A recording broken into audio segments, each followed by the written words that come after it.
இந்த பையனை பிடிச்சிட்டு போய் கண்ணை கட்டி இந்த பையனை கூட்டு போய் கண்ணை கட்டி அடிக்கிறான்.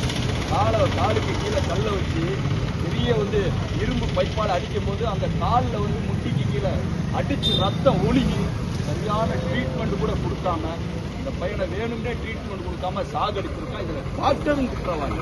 அந்த டாக்டர் ஒழுங்கா ட்ரீட்மெண்ட் கொடுக்கறதால இவனுக்கு மூச்சுத்திறன் ஏற்பட்டிருக்காது. யாரா இருந்தாலும் காலில் அடிபட்டு ரத்தம் ஒழுகி ஓடும் போது அதை பல்மனரி எடிமா டியூ டு அஸ்பீசியா என்று சொல்லுவார்கள். நுரையீரல் நீர் கோர்த்து மூச்சுத்திறன் ஏற்பட்டது என்று சொல்வார்கள். நான் பல வழக்குகளை பார்த்திருக்கிறேன். சிவந்திப்பட்டி காவல் மரண வழக்கு, பாலச்சின் அடித்து கொலை செய்யப்பட்ட வழக்கு, பேச்சுத்துறை வழக்கு, இப்படி பல வழக்குகளை பார்த்துட்டேன்.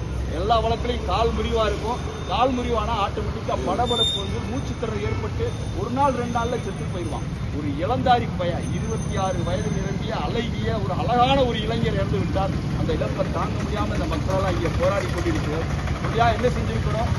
திருப்போணத்தில் அஜித் என்பவர் அடித்து கொலை செய்யப்பட்டால் காவல்துறையினர் அடித்து கொலை செய்யப்பட்டால் அவருக்கு உடனடியாக 40 லட்சத்தை நீங்க நிவாரணமாக கொடுத்தீங்க. அவருக்கு 40 லட்சம் நிவாரணமாக கொடுத்தீங்க.